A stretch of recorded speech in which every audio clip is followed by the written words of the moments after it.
Selamat siang. Hari ini kita masuk dalam pertemuan Open Source System. Pertemuan berikutnya yaitu Raspberry Pi. Bagaimana Raspberry Pi, terus apa itu Raspberry Pi, terus apa saja tipenya kita pelajari hari ini. Ya, Raspberry Pi. Raspberry Pi itu adalah komputer ya, komputer dengan ukuran yang sangat mini dan harganya juga terjangkau, tetapi fungsinya sama dengan komputer biasa dan powerful juga untuk beberapa proses. Nah, Raspberry itu ada beberapa model, ada A dan B. Ini adalah tipe B. Dia untuk harddisknya pakai SD card, terus RAM-nya mencapai 512 MB, cukup besar ya untuk seukuran komputer sekecil ini. Terus kemudian sudah support USB, support LAN, terus audio ya dan video. Juga sudah ada HDMI-nya, HDMI ya. Powernya itu bisa pakai cas ya, bisa pakai cas seperti ini. Raspberry Pi model B. Gambaran realnya adalah ini ya. Gambaran realnya ada LAN, USB, terus kemudian ada audio, video, ini untuk harddisknya dan sebagainya macam. Terus kemudian untuk pemasangannya seperti ini. Jadi keyboard pakai USB, mouse pakai USB, terus kemudian ini ada LAN-nya, ada untuk ke monitor ya, terus kemudian di sini untuk powernya. Jadi pemasangannya cukup ringkas seperti ini, Raspberry. Terus kemudian tinggal dikonekkan ke layar saja sehingga menjadi desktop seperti ini. Terus Raspberry Pi yang seri B juga sudah support ke beberapa game gitu kan, sudah support game. Ini adalah Counter Strike ya, Counter Strike bisa dimainkan di Raspberry Pi. Terus kemudian Raspberry Pi juga bisa menjadi kumpulan superkomputer ya. Artinya ini sangat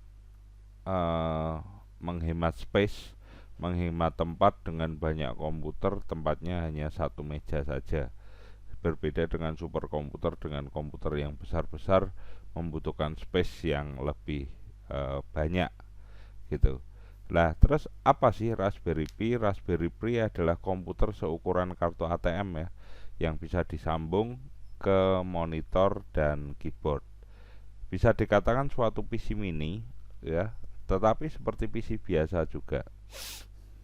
Jadi Raspberry Pi itu bisa melakukan apa saja, aplikasi Office, bermain game, pemrograman, memutar video, bahkan ke jaringan komputer itu bisa dilakukan dengan Raspberry Pi. Nah, modelnya model A.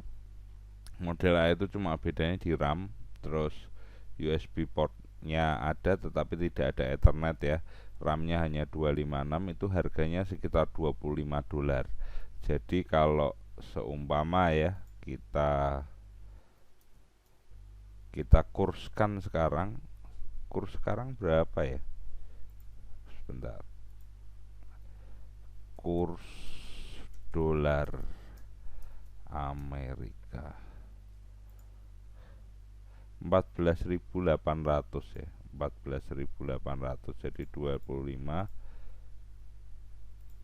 Ini ya, 14.800 jadi 25 dikali 14.800 ya, sekitar 370.000 untuk Raspberry model A ya. Terus kemudian Raspberry model B nya adalah kali 14.800, sekitar 500.000 sampai 600.000. Tapi banyak orang lebih memilih ke Raspberry B ya, karena apa? Karena harganya terlampaunya tidak terlalu jauh, tetapi gunanya lebih banyak di Raspberry model B. Terus kemudian operating system yang support tentu saja Raspberry punya operating system sendiri, tetapi Linux juga support dengan Raspberry ya. Kalau Windows belum saya temukan Raspberry menggunakan Windows, selama ini masih pakai Linux. Operating system Raspberry itu Raspbian ya, Raspbian, tapi dia juga bisa dipasang Debian, terus Fedora dan Linux yang lain. Nah, ini operating system yang bisa dijalankan di Raspberry Pi. Terus kemudian prosesornya namanya ARM11. Ini harganya murah tapi performanya tinggi. Terus kemudian spesifikasinya secara lengkap seperti ini ya. Model B, model A, terus kemudian CPU-nya sama, terus kemudian GPU-nya atau grafik prosesor unitnya sama ya, Broadcom.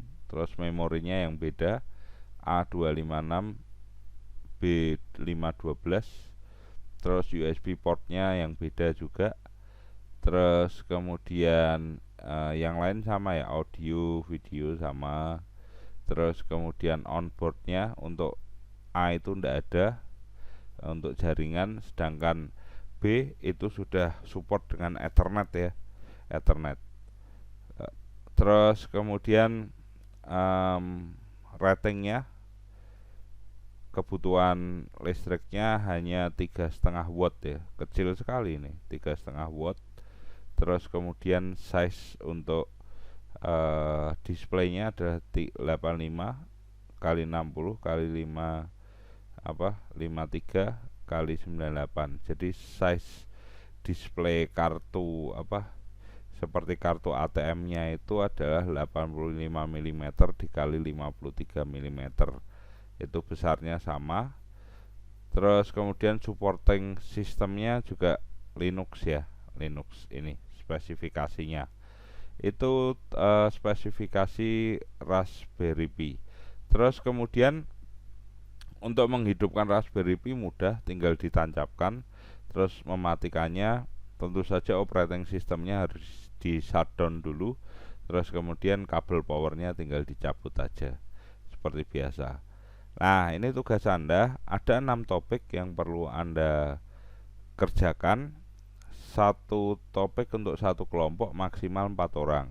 Nanti silahkan dibagi oleh Komting ya, sejumlah anggota kelas, tetapi harus rata ya, harus rata. Seumpama kalau jumlah anggota kelas 40, kalau dibagi 6 itu dapat 6 ya, dapat 6, berarti 6 sampai 7, berarti satu poinnya ini didapat untuk industri ada 6 sampai 7 kelompok, militer 6 sampai 7 kelompok, robotik 6 sampai 7 kelompok ya. Satu kelompoknya 4 orang ya, satu kelompoknya satu kelompok 4 orang, berarti akan ada 10 kelompok, sedangkan ini 6, berarti di satu topiknya akan ada 1 sampai 2 kelompok ya, 1 sampai 2 kelompok, 1 sampai 2 kelompok. Itu silahkan dibagi oleh ketua kelas atau Komting, harus rata, dan perkembangan Raspberry Pi terkini untuk bidang-bidang ini harus yang terkini. Kalau ada yang tentang harganya dan sebagainya, dan harus disertai gambar. Nanti pengumpulannya via Edmodo, sekalian sekalian absensinya juga via Edmodo. Jangan lupa, jangan kirim via pesan di Edmodo, tetapi via penugasannya agar memudahkan proses koreksi. Oke, saya kira materi Raspberry Pi open source system pada siang hari ini kita cukupkan sekian. Kita ketemu lagi di pertemuan yang akan datang. See you.